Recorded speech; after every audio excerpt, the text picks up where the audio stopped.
vai ver alguns aspectos da pessoa de Cristo, onde Ele é totalmente desejado.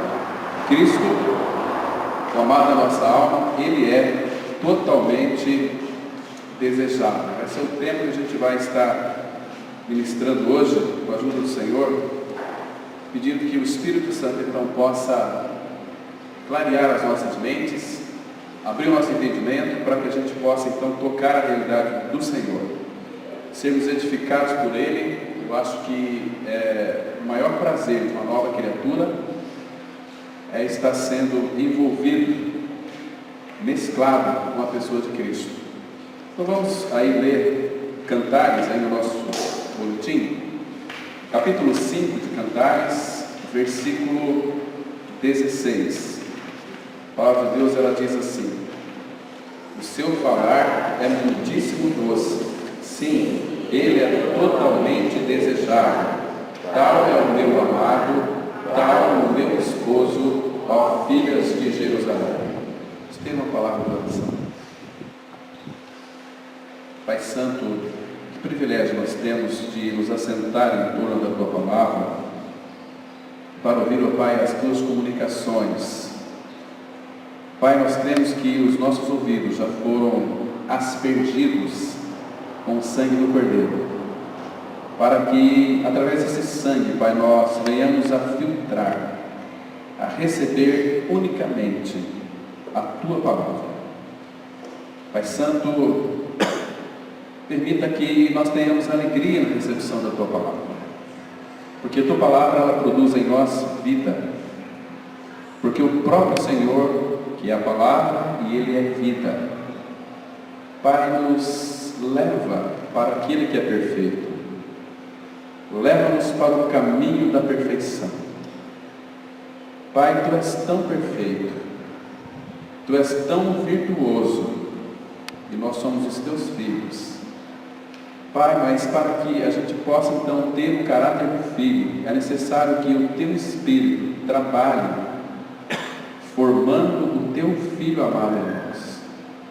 Ele que não é somente o nosso Salvador, mas Ele é a nossa vida, a nossa ressurreição, a nossa segurança. Ele é aquele que é totalmente desejável. Pai justo, tira dos nossos olhos todo empecilho e preconceito que tem impedido, Pai, nós de conhecermos verdadeiramente o Senhor, e que nesta manhã possamos aproveitar o máximo de Cristo. Por isso, Pai, nos dê a visão espiritual da pessoa do Filho. Nos dê também, Pai, sabedoria para compreender o que Tu dizes na Tua Palavra. Toma-nos para Ti mesmo, conquiste-nos, em nome de Teu amado Filho Jesus, nós oramos. Amém. Irmãos, a pessoa de Cristo, Ele em si mesmo, Ele é desejado, muito desejado. Hoje a gente vai entender, claro que não de uma forma plena e completa, embora Ele seja completo, mas nós levaríamos aqui muito tempo para falar em todos os aspectos que Ele é desejado para nós, né? Então, nós temos que fazer uma pergunta e tentar resolvê-la com a ajuda do Senhor. Por que o nosso Senhor, Ele é totalmente desejado? Por que Ele é? Porque Ele em si, Ele é a expressão mais perfeita do amor. Por isso Ele é tão desejado, e nós devemos desejá-lo, né? Este amor pleno, este amor total, este amor que é completo, é um amor sem restrições, é um amor perfeito. E quando Ele habita em nós, a Bíblia diz que este que é o perfeito amor, Ele lança fora todo medo. Porque, irmãos, nós temos que apoiar e descansar no amor que Ele tem por nós, aquele que nos ama e em seu sangue nos lavou dos nossos pecados. Então, Jesus, Ele é desejável para nós, porque Ele, na sua forma mais perfeita, Ele é aquele que é completo. Por isso que talvez uma expressão muito clara que João vai dizer para nós, lá nas suas cartas, é que Deus é amor. Ele é a fonte de todo amor. O que é o amor? É Deus, é o Pai. Como que lembro João escrevendo os seus evangelhos, suas cartas. João foi aquele único discípulo que estava ali quando então o nosso Senhor Jesus Cristo foi crucificado. Ele viu todo o seu sofrimento e separação do Pai. Imagina João ali, ao pé da cruz, ouvindo aquelas doces palavras do nosso Senhor, para aqueles transuentes, para aqueles soldados que infligiram tanta dor: Pai, perdoa-lhes, porque eles não sabem o que fazem. Então, diante disso, o que foi que João escreveu lá na sua carta? Deus é amor. Deus é amor.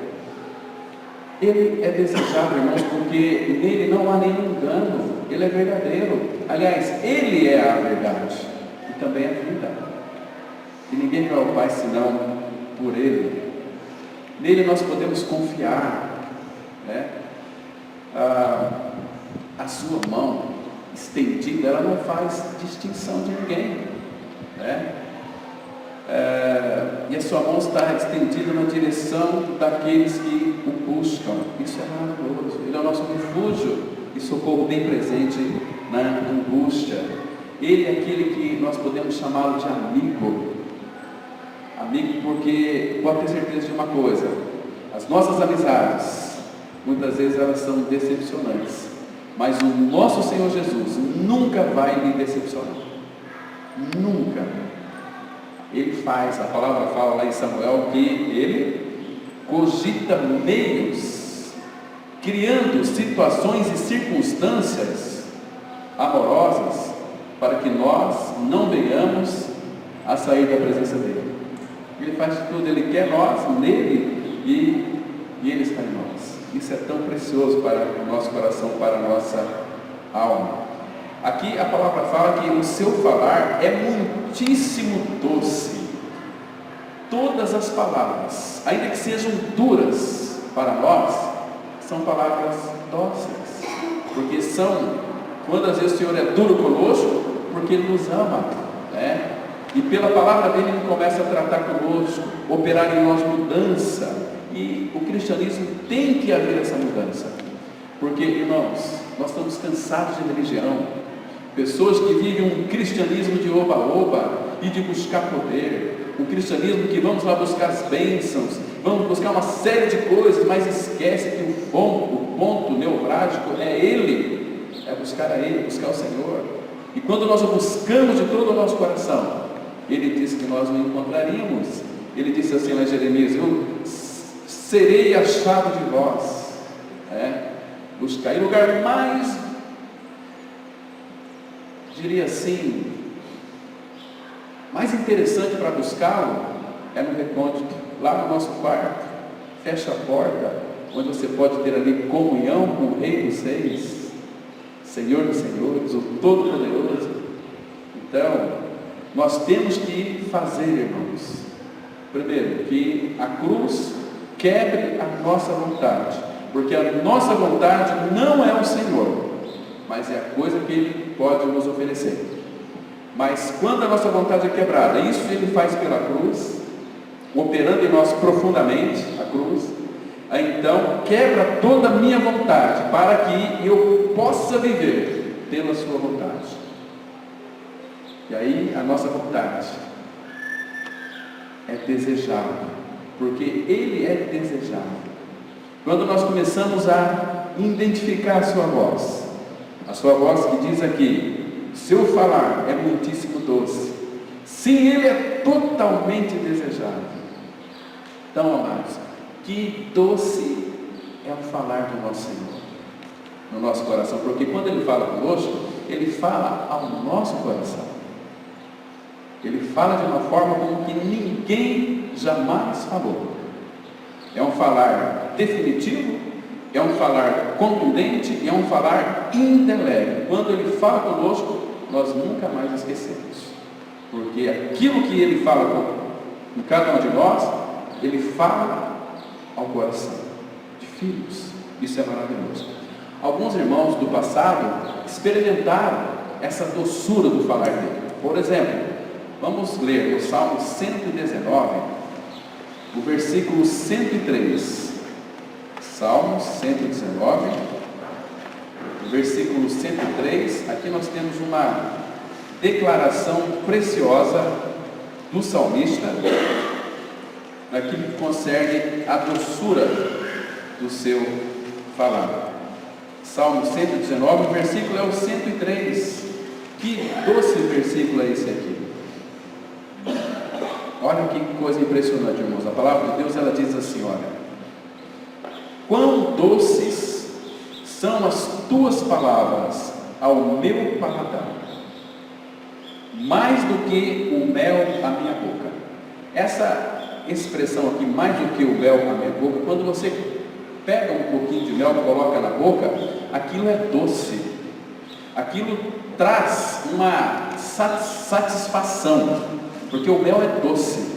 Agora, quão doces são as tuas palavras ao meu paladar? Nós temos que, a ideia aqui de você comer a palavra. Tem pessoas que leem a Bíblia, mas não comem a palavra, não digerem a palavra, não mastigam a palavra, não refletem na palavra. O que é comer a palavra? Você contemplar a palavra. Quão doces são as tuas palavras? Não existe outras palavras mais doces do que a palavra do nosso Pai, do nosso Deus, do nosso Senhor. Agora, quando nós estamos verdadeiramente interessados em saborear essa palavra, nos alimentar dessa palavra, essa palavra vai operar em nós mudanças. Essa palavra vai fazer com que você se apaixone pelo autor. É uma delícia experimentar esta doçura do falar divino. Não é um falar humano, é um falar divino, um falar do alto para nós. Quando os nossos olhos são desvendados, nós podemos contemplar as maravilhas da sua lei. Isso torna o cristianismo tão vibrante, isso torna o nosso cristianismo tão edificante e frutuoso. Isso é maravilhoso. Então, queridos, o seu falar, quando ele começa a falar com cada um de nós, se você está comendo a palavra, saboreando essa palavra, algo extraordinário vai acontecer no meu e no seu coração, porque temos que experimentar essa doçura do falar dele, e essa doçura enche o nosso coração de uma coisa que este mundo precisa: alegria, mas uma alegria verdadeira. Olha o que está escrito em Jeremias, capítulo 15, versículo 16. Irmãos, que coisa preciosa para nós introduzirmos e entrar neste deleite do Senhor Jesus Cristo. Jeremias capítulo 15, versículo 16. A palavra, quando nós então a saboreamos, quando nós então a mastigamos, ruminamos, essa palavra vai produzir no nosso coração uma coisa chamada alegria. Diz assim, Jeremias 15, verso 16: achadas as tuas palavras, logo as comi. As tuas palavras me foram gozo e alegria para o coração, pois pelo teu nome sou chamado, ó Senhor Deus dos exércitos. Irmãos, essa palavra, quando ela é comida, digerida, ela vai ser, ele colocou aqui a palavra gozo, é aquela mesma palavra que Pedro vai dizer, aquela alegria indizível, é uma alegria que não dá para se expressar. Ontem eu estava assistindo de manhã, liguei a TV, um determinado canal, e estava passando as Olimpíadas agora, e eu vi aquele Diego Hipólito, porque ele fez uma apresentação muito preciosa, mas ele não parava de chorar de alegria. Eu fiquei pensando, na hora me veio na mente esses textos, né? Esse texto que eu acabei de citar para os irmãos aqui. Que alegria! Embora Diego Hipólito está buscando pódio, mas essa verdade aqui, irmãos, ela vai fazer com que o nosso coração se regozija não com aquela alegria que é externa, aquele momento de alegria que se acaba. Essa alegria que é colocada no nosso coração, ela nunca mais sai, porque a alegria é fruto do Espírito. O Espírito produz alegria. Neste reino que nós fomos inseridos, é um reino de justiça, alegria e paz, na qual nós fomos chamados a participar deste reino, onde você é parente do rei também, né? Então, queridos, tal é o meu amado, tal é o meu amado, tal é o meu esposo, ó filhas de Jerusalém. Aqui, este é o clamor da igreja da Sulamita. Meu amado, falar dele é tão doce, ele é totalmente desejável. Tal é que ela não consegue expressá-lo em palavras. Tal é meu amado. Como que eu posso descrever o meu amado, definir meu amado com a sua grandeza? Ele é desejável para a minha alma. Estou apegado a ele, estou ligado a ele. Então, quando fala aqui que ele é totalmente desejável, irmãos, isso aqui, não pode ser dito a respeito de nenhuma outra pessoa neste mundo, somente ao nosso Senhor Jesus. E por quê? Tem tantas coisas. Se nós fôssemos analisar dentro das Escrituras agora, nós iríamos ficar cada vez mais encantados, né? Mas lembre-se de uma coisa: o Criador, o Deus Todo-Poderoso, que criou todas as coisas, que sustenta eu e você, e sustenta todas as coisas. Você sabe o que ele disse lá em Lucas, capítulo 22, versículo 27? Olha se isso aqui não é para chorar de alegria, irmãos. Olha se isso aqui não nos faz com que ele seja tão desejável para as nossas almas. As nossas almas têm que desejá-lo. Você precisa de desejar o Senhor, porque ele te ama e quer ter um relacionamento com você, um relacionamento de amor. Lucas 22, versículo 27. Olha o que a Bíblia diz, olha o que diz o nosso Senhor Jesus. Ele diz assim, olha, Lucas 22, versículo 27. Vou ler também o 26 para nós pegarmos o contexto aqui. Lucas 22, 26, 27, a palavra fala assim: mas vós não sois assim, pelo contrário, o maior entre vós seja como o menor, e aquele que dirige seja como aquele que serve. Você quer ser grande? Seja um servo. Sirva teu irmão, sirva a tua irmã. Agora, veja aqui o que ele diz no versículo 27. Pois, qual é maior? Quem está à mesa ou quem serve? Porventura, não é quem está à mesa? Agora, veja o que ele disse aqui o nosso Senhor Jesus, irmãos. Isso me encanta. Pois, no meio de vós, eu sou como quem serve. Meu irmão, como que ele não é desejado? Esse amado Senhor veio para nos servir, o Criador, que cinge com uma toalha e vai lavar pé de discípulos. Que Senhor é esse? Como que a minha alma não vai desejar? Como que eu posso querer outra coisa a não ser o meu Senhor? Gente, isso é impressionante, isso é maravilhoso. O apóstolo Paulo, quando teve aquela visão de Cristo, quem era o apóstolo Paulo, irmãos? Abra aí a sua Bíblia, em Filipenses, capítulo 3, versículo 8. Filipenses 3, verso 8, vai mostrar uma coisa aqui que nos impressiona, uma coisa que enche o nosso coração de alegria, porque quando Paulo conheceu o Senhor, Paulo nunca deixou de desejá-lo. O foco de Paulo era Cristo. Paulo desejava Cristo e por causa de Cristo, ele perdeu todas as coisas e as considerou como refúgio. Olha só, Filipenses 3, versículo 8. Espero que os irmãos estejam me compreendendo aqui.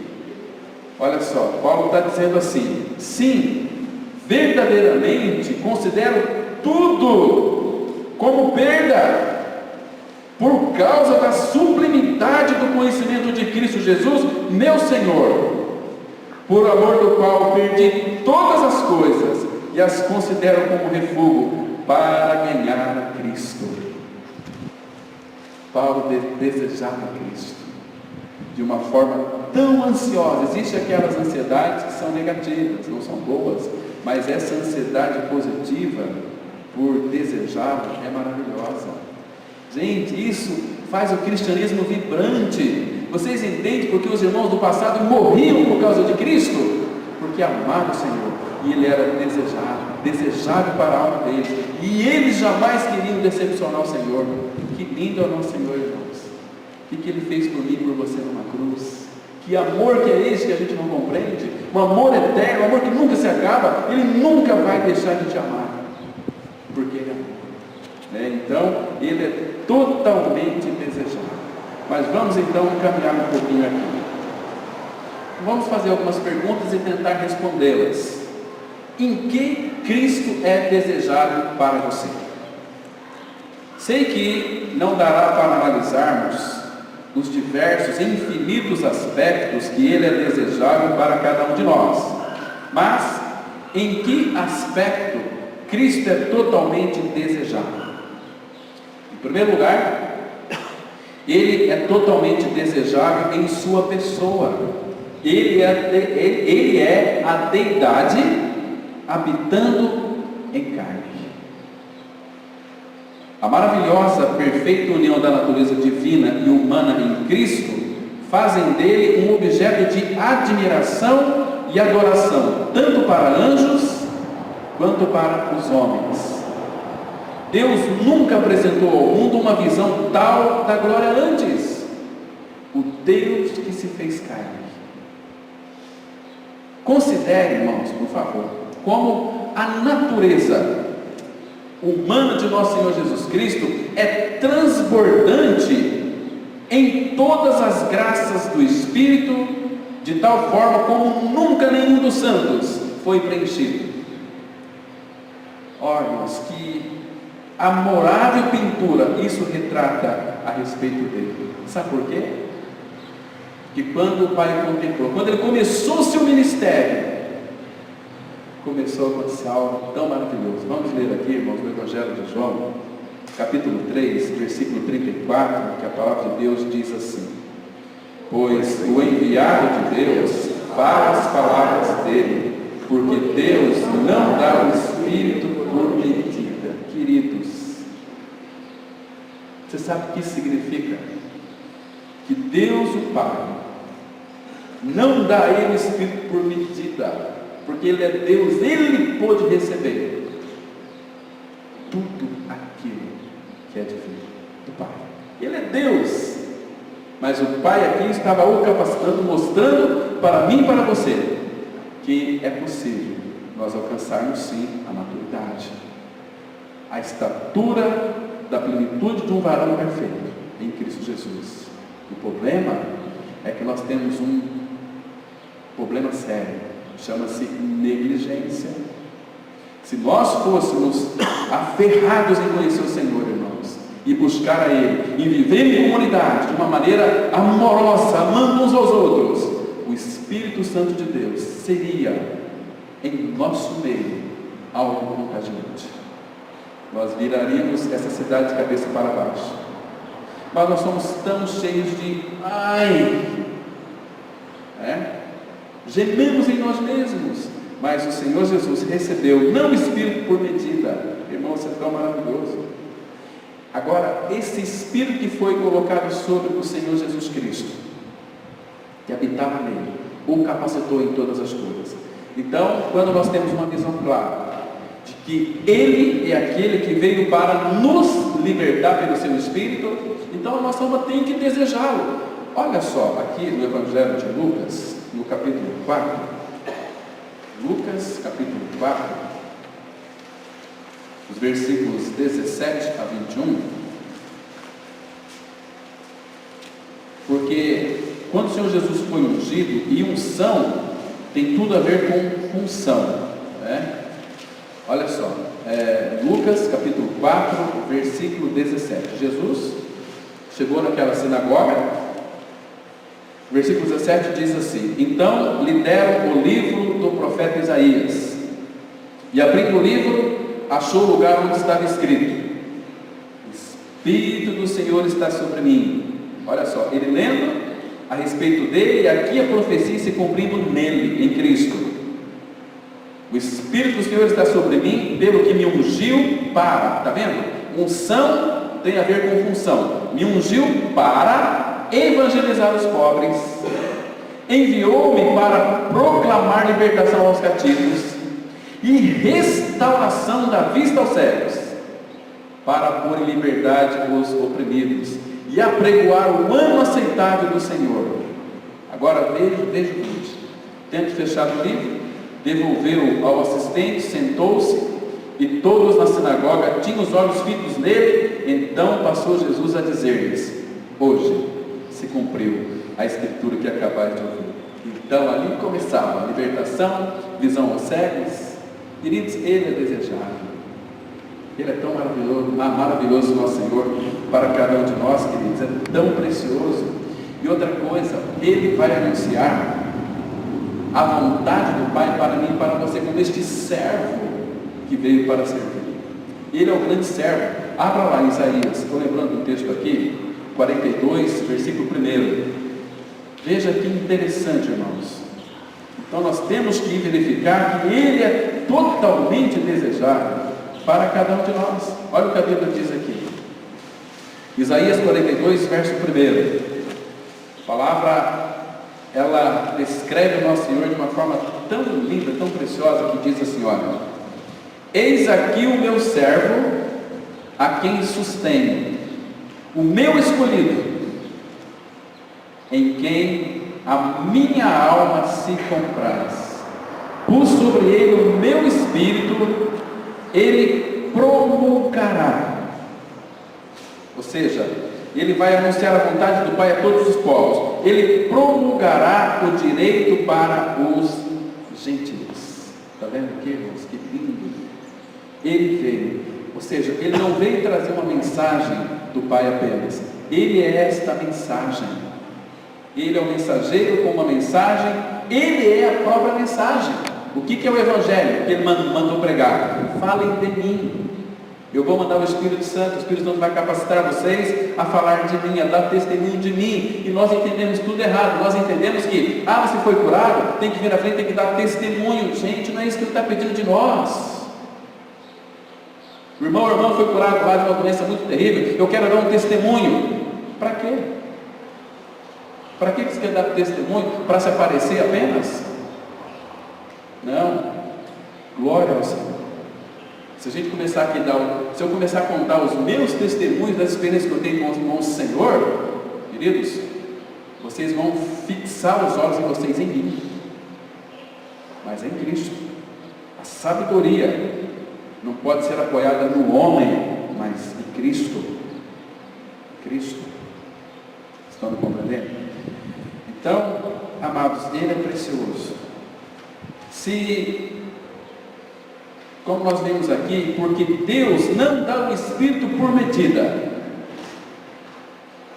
Se uma pequena medida de graça nos santos os torna doces e desejáveis companhias, o que as riquezas do Espírito de graça, preenchendo Jesus Cristo sem medida, deve torná-lo aos olhos dos santos?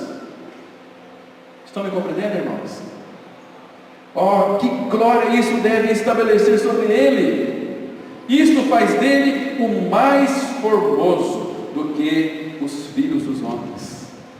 Salmo 45:2, olha o que a Bíblia diz: Tu és o mais formoso dos filhos dos homens, nos teus lábios se extravasou a graça, por isso Deus te abençoou para sempre. Amados, que coisa mais linda aqui. Eu gosto dessa expressão porque Ele é o mais formoso, o mais lindo, o mais bonito. Agora você imagina que precioso, que linda deve ser uma mulher, um homem que é habitado por este homem que é formoso. Por isso que todo cristão, homem e mulher, são pessoas bonitas.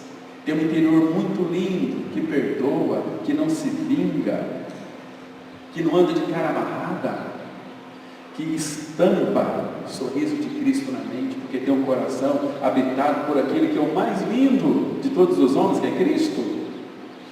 Olha, você pode encontrar talvez a pessoa mais feia do mundo, mas se ele é habitado pelo Senhor, conversa com ele, você vai se encantar com a beleza dele, porque é Cristo se expressando através dele. O mais formoso, que é Cristo, habita no coração de todo aquele que foi crucificado com ele, que morreu com ele, que tem ele habitando dentro. Então você imagina o quão bonito é eu e você, quando somos habitados por esse que é o todo formoso. É uma linda pessoa interiormente, porque tudo aquilo que ele fala é um falar que procede daquele que tem um falar doce, falar dócil. É gostoso você conversar com um homem e com uma mulher que tem a vida de Cristo.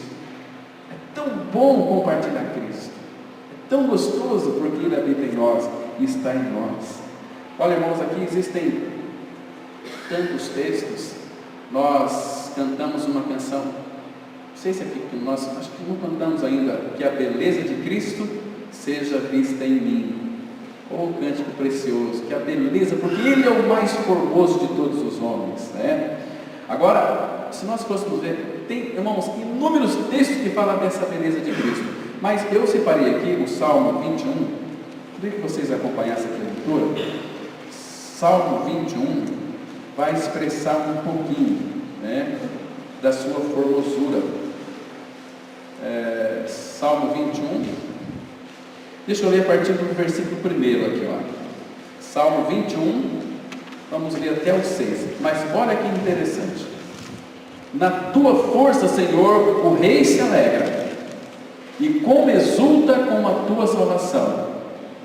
Satisfizeste-lhe o desejo do coração. Irmãos, as pessoas sofrem hoje em dia porque não têm um coração satisfeito. Aqui nós encontramos na palavra uma pessoa que consegue satisfazer o nosso coração, que é o próprio Senhor.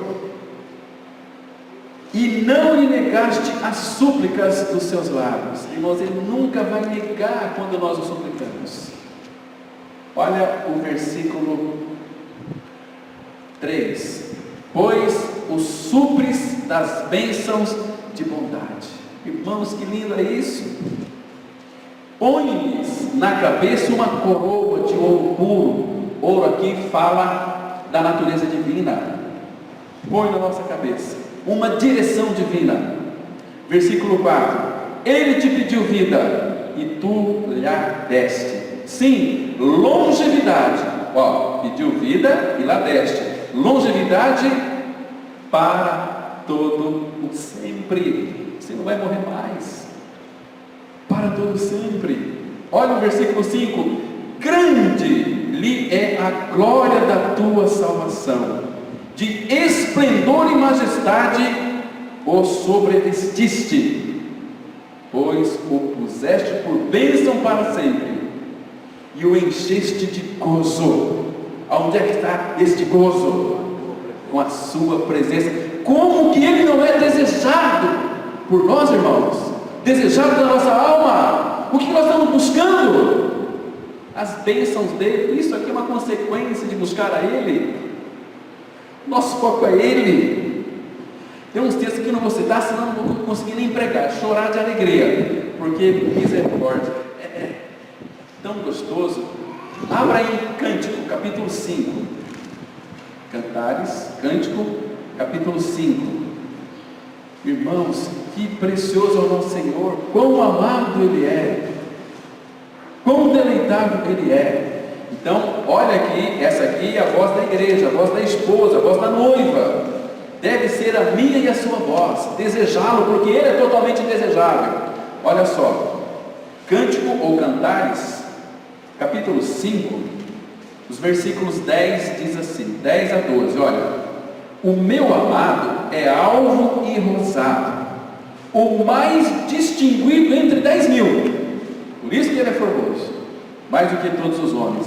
Olha só, a sua cabeça é como o ouro mais apurado. O ouro aqui fala da sua natureza divina, mais apurado.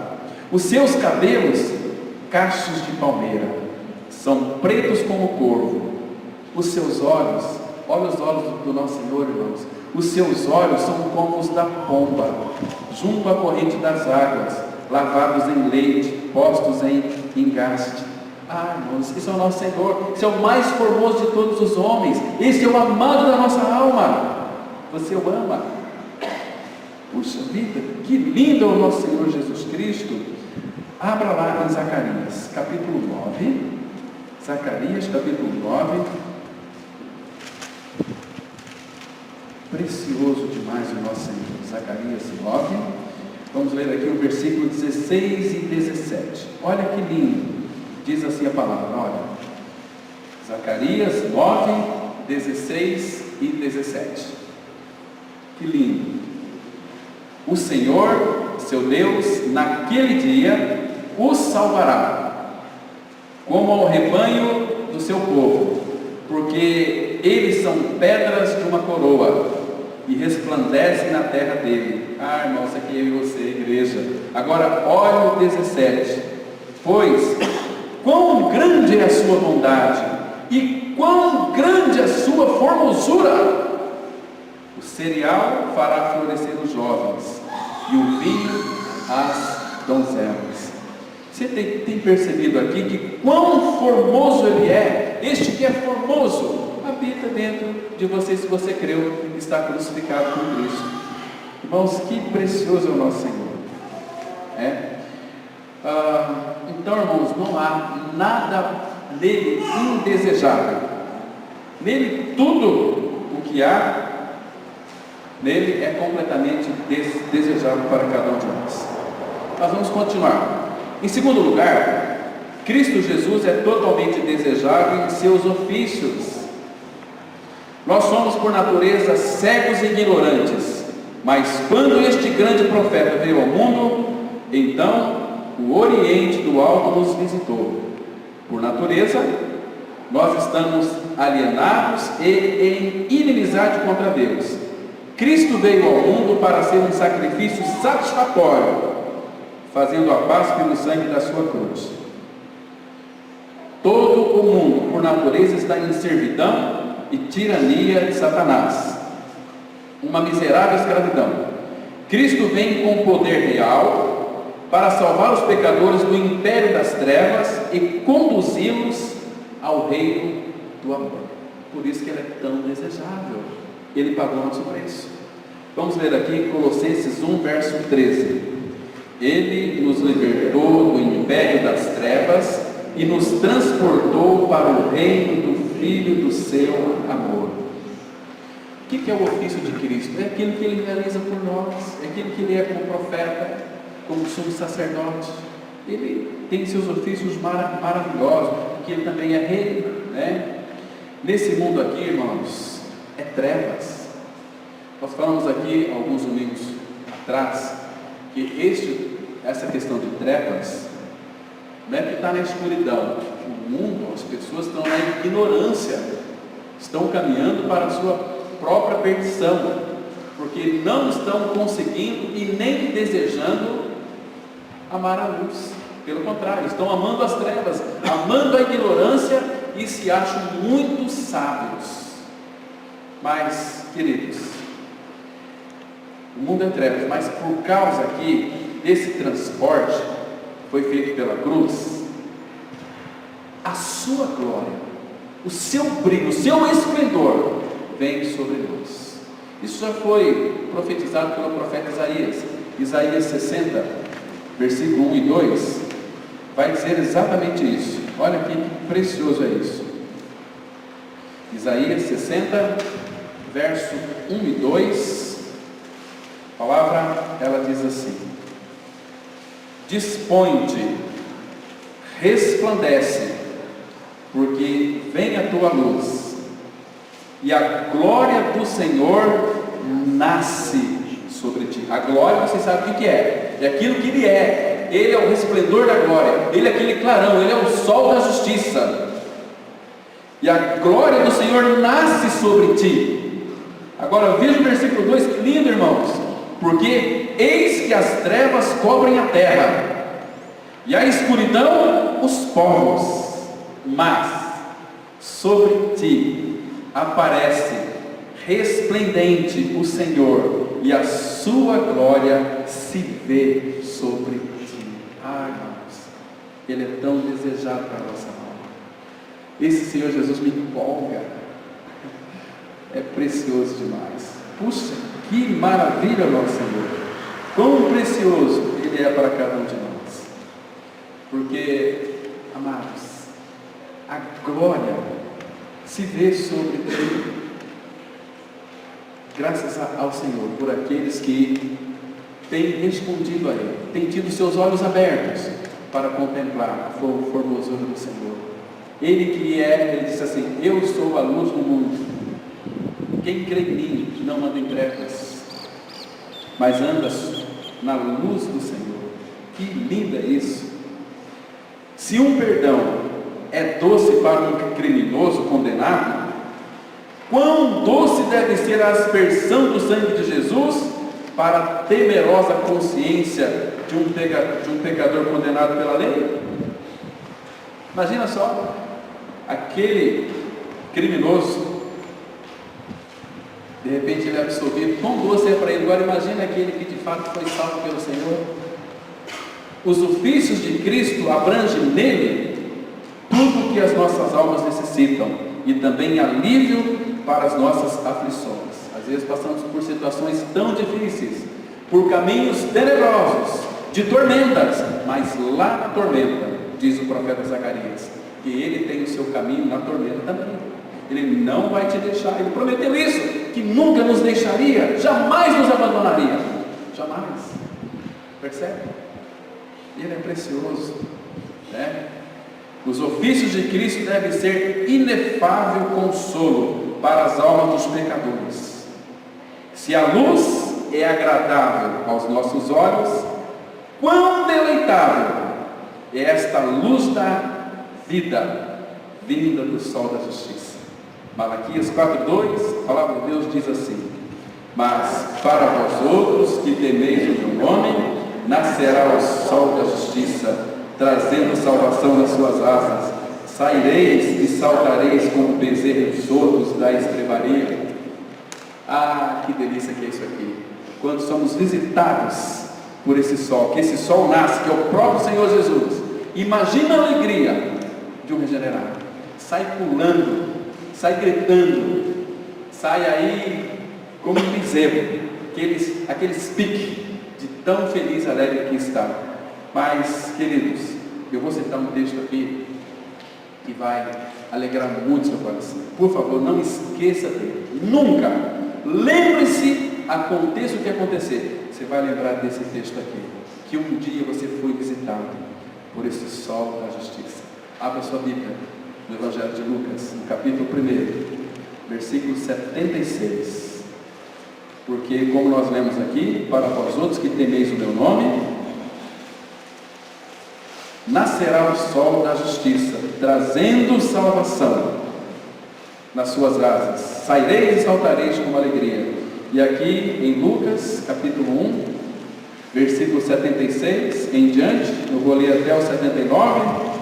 Olha o que a Bíblia diz: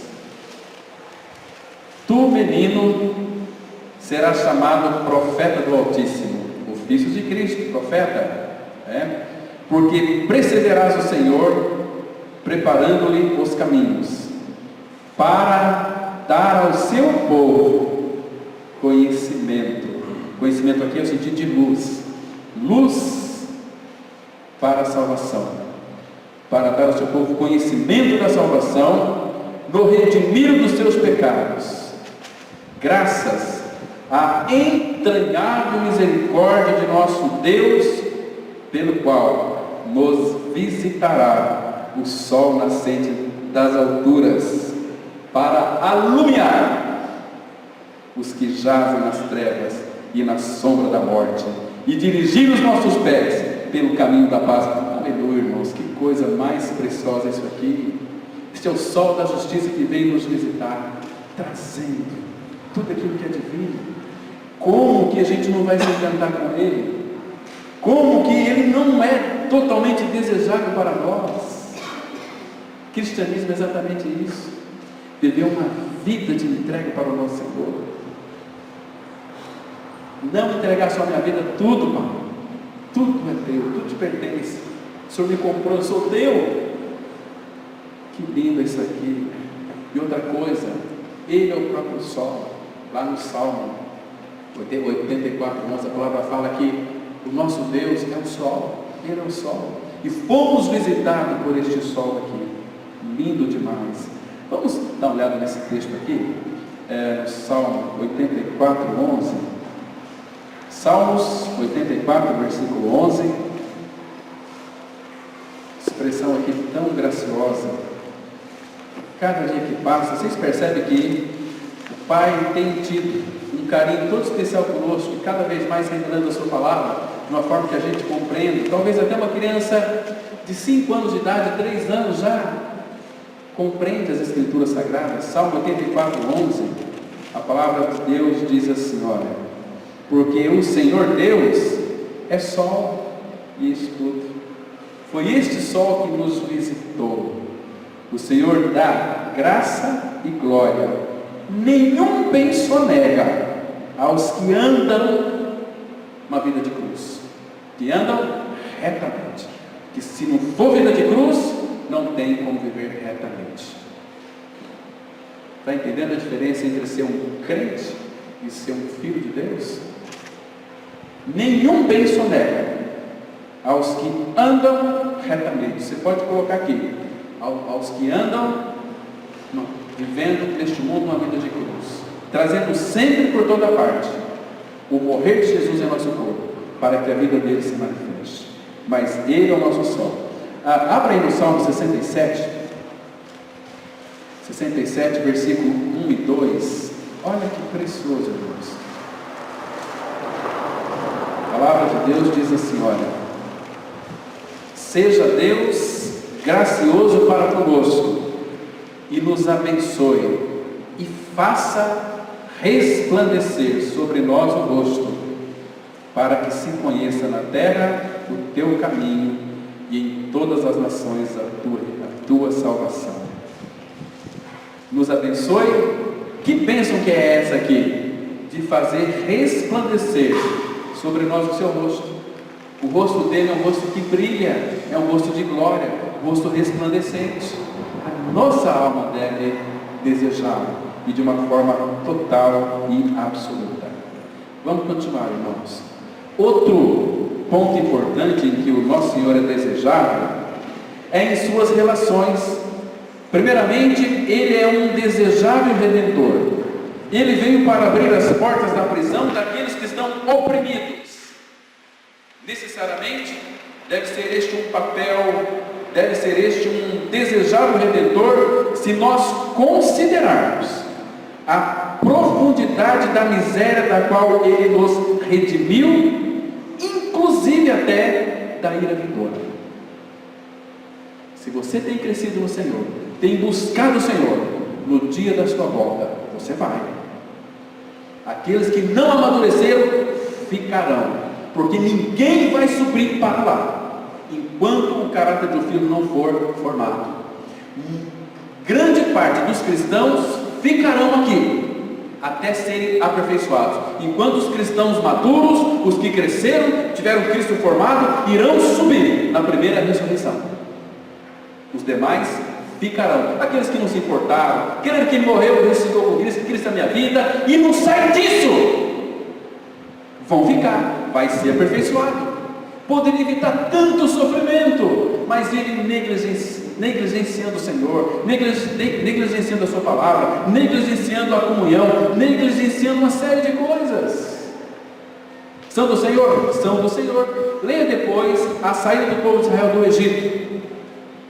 Toda aquela multidão de irmãos passaram pelo sangue, passaram pelo batismo no mar, morreram e ressuscitaram com Cristo, mas não entraram na plenitude de Cristo.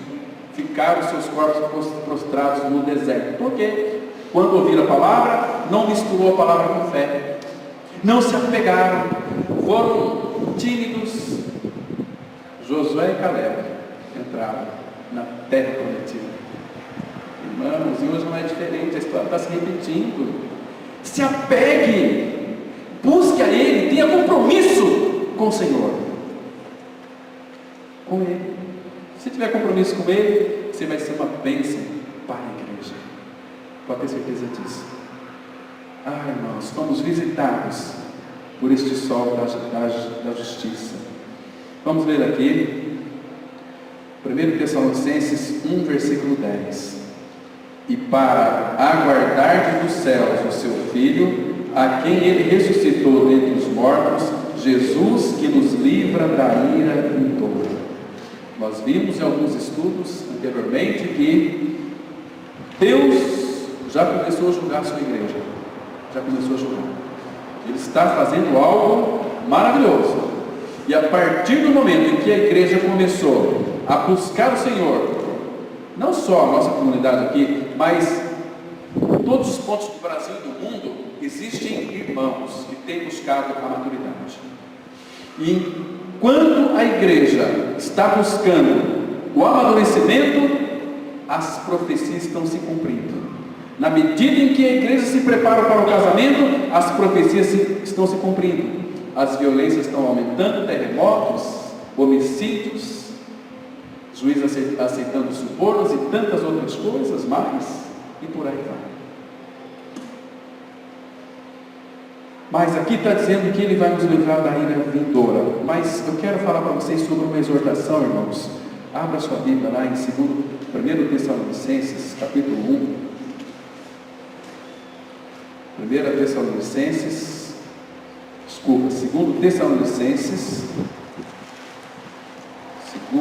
Tessalonicenses, capítulo 1, versículo 8, 9 e 10. Agora eu quero que você leia esse versículo aqui com muito cuidado.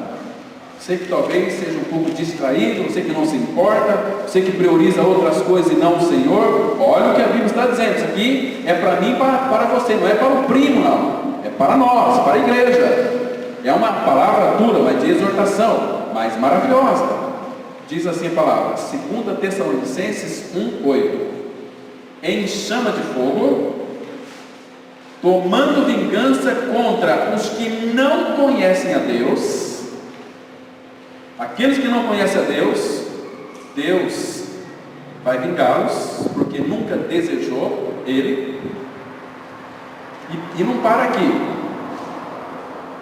Tomando vingança contra os que não conhecem a Deus e contra os que não obedecem ao Evangelho de nosso Senhor Jesus. É a Bíblia que está dizendo. O que vai acontecer com eles? Olha o versículo 9. Estes quem? Que não conhecem a Deus e que não obedecem ao Evangelho, estes sofrerão penalidade de eterna destruição, banidos da face do Senhor e da glória do seu poder. Conheceu o Evangelho, você arrotar que morreu e ressuscitou com Cristo, até um papagaio louco faz isso. Cadê prática? Temos que viver uma vida de praticidade. Temos uma ortopraxia correta. Aliás, a ortopraxia muitas vezes está incorreta. Às vezes nós temos uma doutrina correta, mas na praticidade temos que vigiar a respeito disso, irmãos. E Ele vai dizer quando vier para ser glorificado nos seus santos e ser admirado em todos os que creram. Naquele dia, porquanto foi crido entre vós o nosso testemunho. Então, quem não levar a sério vai perecer. Vamos continuar. Então, quero que vocês considerem o número de redimidos e os meios de sua redenção. Ele não nos redimiu com prata e ouro, mas com o seu próprio e precioso sangue, como forma de pagamento.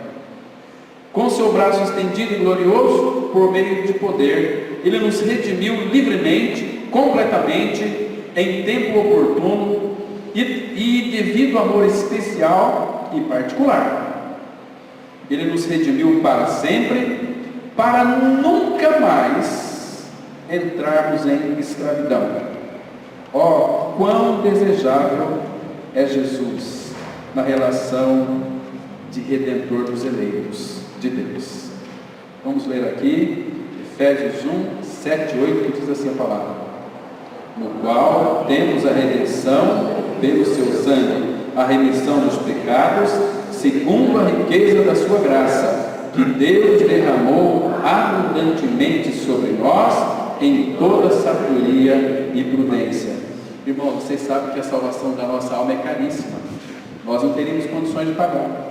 Agora veja aqui, no qual em Cristo nós temos a redenção, e pelo seu sangue a remissão dos pecados. Agora veja aqui, ó, segundo a riqueza da sua graça. Esta riqueza da sua graça, o que Deus fez com ela? Derramou abundantemente sobre mim e você, em toda sabedoria e prudência.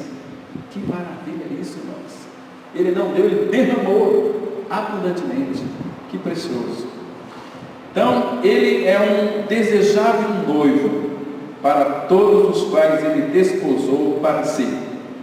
Ou seja, em outras palavras, se ele lhe alcançou, ele assumiu um compromisso de casar com você.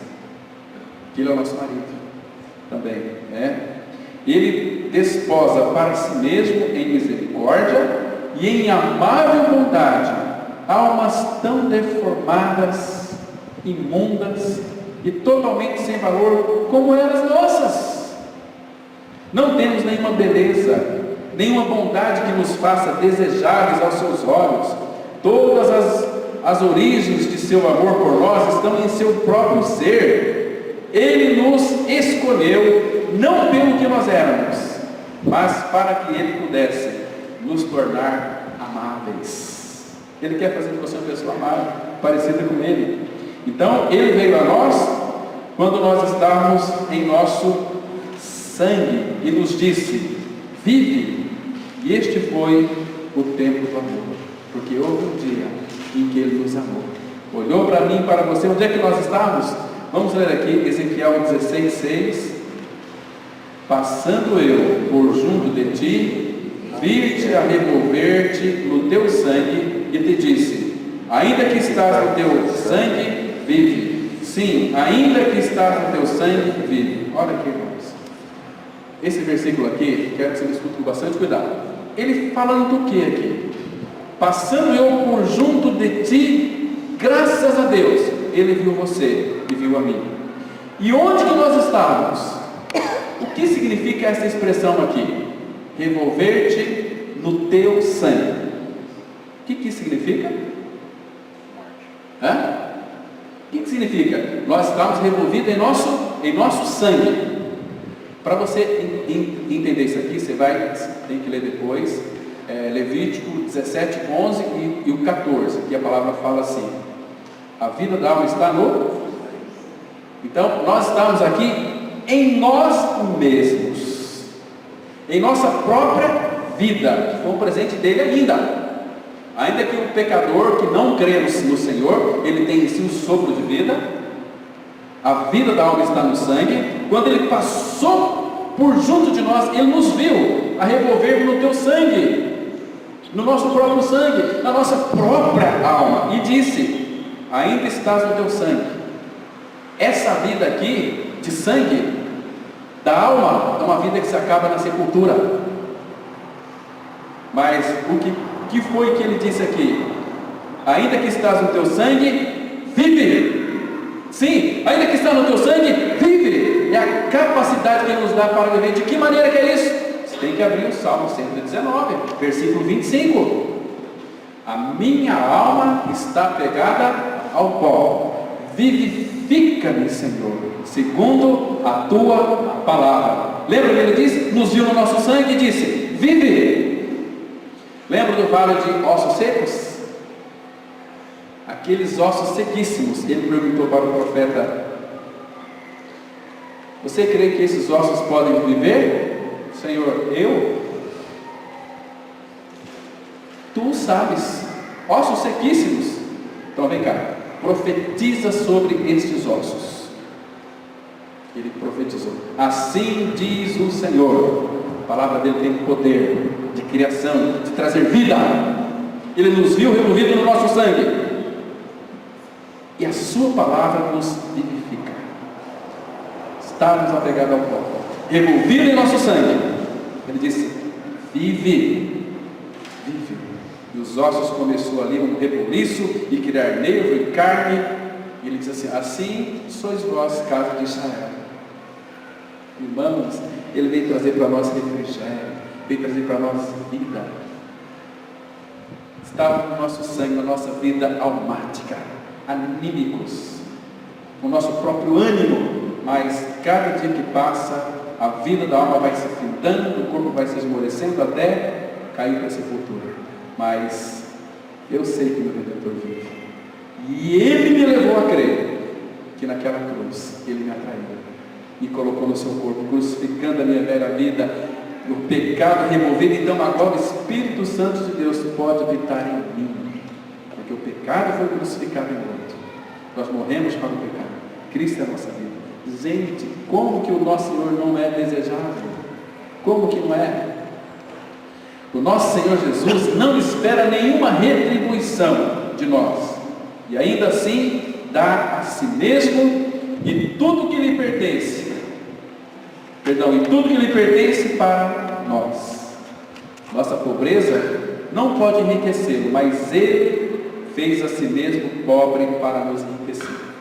2 Coríntios 8:9, a palavra de Deus diz assim: pois conheceis a graça de nosso Senhor Jesus Cristo, que sendo rico se fez pobre por amor de vós, para que pela sua pobreza vos tornasseis ricos. Agora vem aí uns malditos pregando uma maldita heresia da doutrina da prosperidade. Queridos, que riqueza nós temos em Cristo. Você acha que você vai levar lá para a glória fazendas, carros, roupas bonitas, lindas? Tudo isso aqui é podre.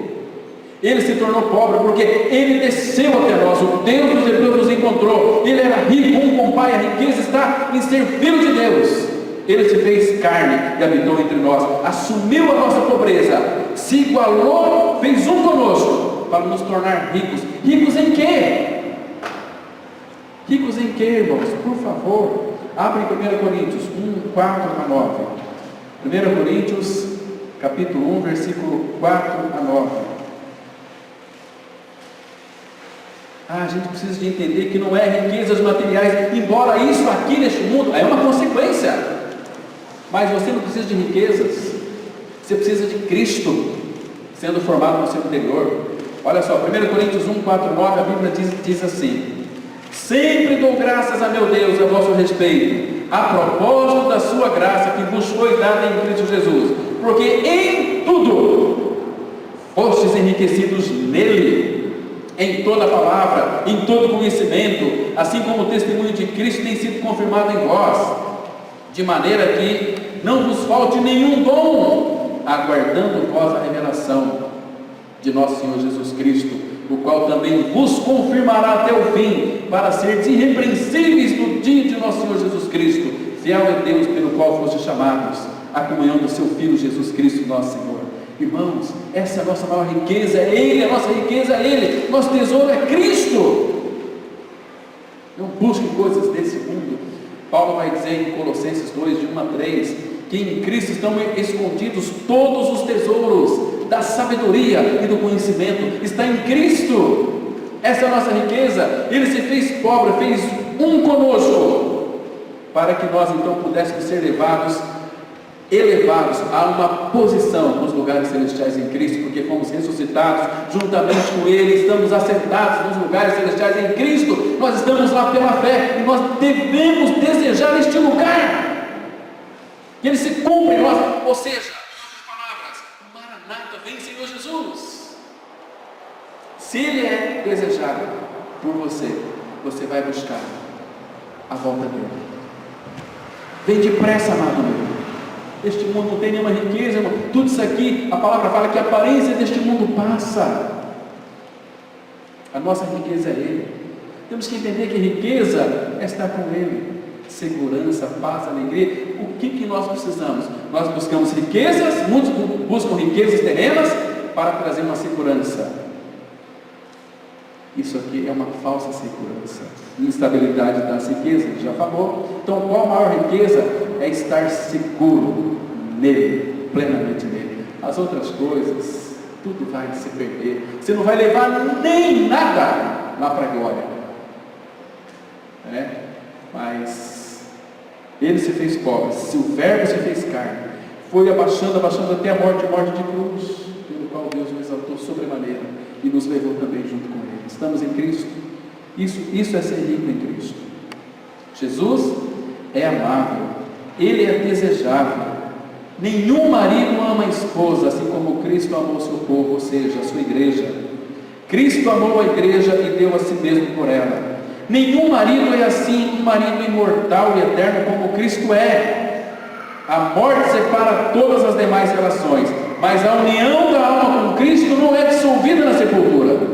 Certamente, o dia da morte de uma nova criatura é o dia do seu casamento, o dia do seu mais pleno deleite em Cristo. Nenhum marido pode dizer para sua esposa o que Cristo diz para aquele que morreu e ressuscitou com ele. Hebreus 13:5. Seja a vossa vida sem avareza, contentai-vos com as coisas que tens, porque ele tem dito: de maneira alguma te deixarei, nunca jamais te abandonarei. E eu fico tão triste quando eu vejo alguns evangélicos. Parece que Deus se esqueceu de mim. Ele não se esqueceu de você. Esqueceu de mim aquele filme que passou, 1, 2, 3, esqueceu de mim, 1, 2, 3, mas Deus não esquece. Abra a sua Bíblia em Isaías 49, versículo 14 e 15, irmãos, por favor, considerem isto. Isaías 49, versículo 14 e 15, não se sinta um filho desamparado, não se sinta, por favor, creia, que ele disse aqui que já de maneira alguma te deixaria e nunca te abandonaria, ele que disse. Então creia, e quando nós cremos nós podemos descansar. Isaías 49, 14 e 15, a palavra de Deus diz assim, presta atenção: mas Sião diz, o Senhor me desamparou, o Senhor se esqueceu de mim. Aí ele responde: acaso pode uma mulher esquecer-se do filho que ainda mama, de sorte que não se compadeça do filho do seu ventre? Mas ainda que esta viesse a se esquecer dele, eu todavia não me esquecerei de ti. Irmãos, ele não esquece. E o versículo 16: eis que nas palmas das minhas mãos te gravei. Lembra daqueles braços estendidos na cruz, gravando os nossos nomes nele. Como que ele vai esquecer de nós, irmãos? Como? Abra lá em Deuteronômio capítulo 4, versículo 30 e 31. Deuteronômio 4, são tantos textos, nós não temos aqui tempo para citarmos todos, mas vamos ver aqui o versículo 30 e 31, que diz assim, Deuteronômio 4, 30 e 31, quando estiveres em angústia, e todas essas coisas te sobrevierem nos últimos dias, e te voltares para o Senhor, teu Deus, e lhe atenderes a voz, então o Senhor, teu Deus, não te desamparará, porquanto és Deus misericordioso, nem te destruirá, nem se esquecerá da aliança que jurou a teus pais. Mas esse é o nosso Senhor. Como que vamos então nos sentir aí? Como que a nossa alma não vai desejar?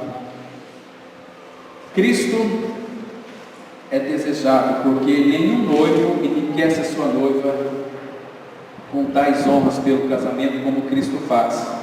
Ele os torna aparentados a Deus como seu Pai, e a partir daquele dia os poderosos e gloriosos anjos pensam não ser uma desonra serem seus servos. Os anjos admirarão a beleza e a glória da esposa do Cordeiro, que é a igreja. Apocalipse 21:9, a palavra de Deus diz assim: então veio um dos 7 anjos que tem as 7 taças cheias dos últimos 7 flagelos e falou comigo, dizendo: venha, mostrar-te-ei a noiva, a esposa do Cordeiro. Os anjos não vai ter esse tipo de nós não, porque diz para João: vem que eu vou te mostrar a esposa do Cordeiro, a igreja. Aquela Apocalipse, as coisas que em breve irão acontecer. E a igreja, irmãos, é uma igreja tão linda, tão preciosa. A igreja é gloriosa. Nós temos que ler aquele texto de Efésios, capítulo 5. Efésios 5, o que é a igreja? Veja o que Cristo fez com a igreja aqui, olha. Capítulo 5, vamos ler a partir do verso 25, que é lindo demais. Essa igreja é eu e você.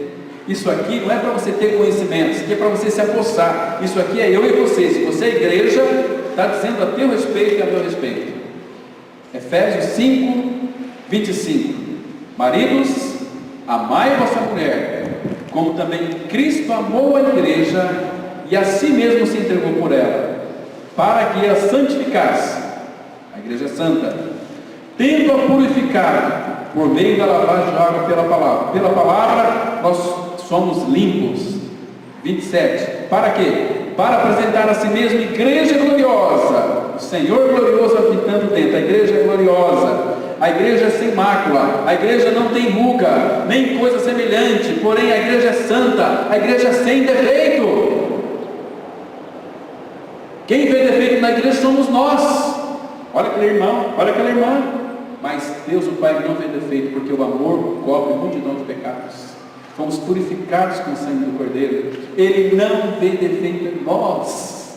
Você é santo, você é glorioso, você é gloriosa. Você não tem mancha, não tem ruga. Você foi purificado pelo sangue do Cordeiro.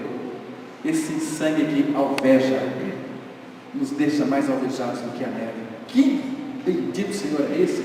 Como Ele não é totalmente desejado para nós, você tem que ser. Se não é na tua vida, busque, fala: Senhor, faça com que minha alma te deseje totalmente, plenamente. Entre os judeus, a casa de casamento era chamada de casa de louvor. Havia alegria sobre todas as mãos, mas nada como o júbilo que haverá no céu, quando os regenerados, a esposa de Cristo, for trazida ali, que é a igreja. Deus o Pai regozijar-se-á em contemplar o bendito cumprimento e confirmação daqueles gloriosos planos de seu amor. E aqui nós temos no Salmo 45, 13 e 15, como é que vai ser aquele dia, como é que a igreja vai entrar na glória. Irmãos, isso é eu e você, tem que se alegrar nisso, tem que desejar isso. Veja aqui, Salmo 45, 13 a 15. Toda formosura e a filha do rei no interior do palácio, a sua vestidura é recamada de ouro, em roupagens bordadas conduzem-na perante o rei. As virgens, suas companheiras que a seguem, serão trazidas à tua presença, serão dirigidas com alegria e regozijo, entrarão no palácio do rei. Ei, irmãos, que reino é esse? Que lindo é isso! Isso, amados, vale a pena ser igreja, vale a pena desejá-lo, porque fala assim: toda formosura é a filha do rei, eu e você. Por que nós somos todos formosos? Porque Ele, que é o mais formoso, habita em nós, no interior do palácio. A sua vestidura é recamada de ouro, claro, com vestes celestiais, com natureza divina, não só com vestes, mas com toda a sua natureza, porque tudo que há no céu, tudo é celestial. Em roupagens bordadas, aqui é o trabalho da cruz, que deixa a igreja tão linda, tão maravilhosa. Agora, as virgens e suas companheiras que a seguem serão trazidas à tua presença, serão dirigidas com alegria e regozijo e entrarão no palácio do rei. Entende, irmãos, porque o nosso Senhor, Ele é totalmente desejável, totalmente desejável. Se eu falar é doce, Ele é totalmente desejável. Amém. Vamos então ter uma palavra de oração. Bendito Pai, obrigado, porque é o Senhor que nos levou, Pai, a te desejar e a te querer. Agora, Pai, faz com que as nossas almas te desejem de uma forma total, plena e completa. Aviva-nos, ó Pai, pelo Teu Espírito. Enche-nos com Teu Espírito. Pai, forma Cristo em nós. Conquista-nos o nosso coração para Ti mesmo. Oh, Pai Santo, o Senhor tem tido tanta paciência conosco, Pai. O Senhor é um Pai tão amoroso, o Senhor é um Pai tão gracioso e glorioso. Obrigado porque o Senhor nos introduziu na realidade espiritual do Teu reino. Obrigado porque nós podemos Te pedir, ó Pai, neste dia, faz com que todos nós venhamos a Te desejar totalmente, Pai. Faça isso por misericórdia. Em nome de Teu Filho Jesus que nós oramos.